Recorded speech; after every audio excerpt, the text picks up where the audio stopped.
As the sole director of a small business, I was wondering whether it might be better to buy personally or buy through the business, if you like. What the pitfalls might be by doing that, or which would be more advantageous to myself, really.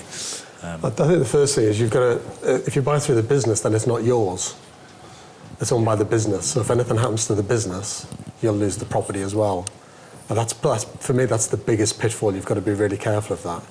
I mean, you should probably speak to your accountant about what the tax benefits are to you personally, because it can work in your favour, but sometimes it can work against you depending on what your personal situation is. But the biggest thing is the level of, if you like, risk by having it in the business. And obviously, if you sold the business, you have to sell the property as well, unless you did some sort of clever legal transaction as part of that. So just you've got to be really, really careful with that.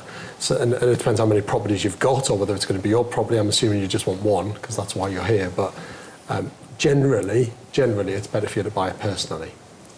And normally, the other thing on taxes, obviously, if you were to live in the property, which would presumably be your intention, you'd be liable for benefit in kind tax.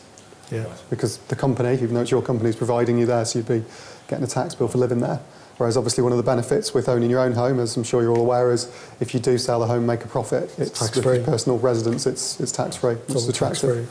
It's also from a lender's point of view, you wouldn't be able to get a standard kind of residential mortgage that you get on the high street. You'd be then talking to the kind of business banks, which makes it slightly more complicated and often more expensive.